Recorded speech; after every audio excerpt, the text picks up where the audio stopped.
ভাবনিধি গৌর হরি। আমার গৌর সুন্দরের কখনো রাধা ভাবের উদয় হয়, কখনো বা তার কৃষ্ণ ভাবের উদয় হয়।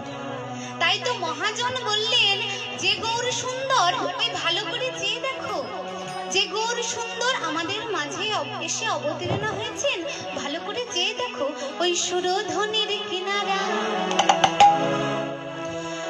সোনার নুপুর দিয়া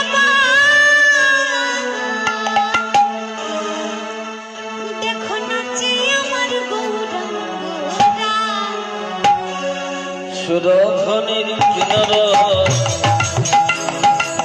সোনার নুপুর দিয়া নাচে নামাসি গোরা।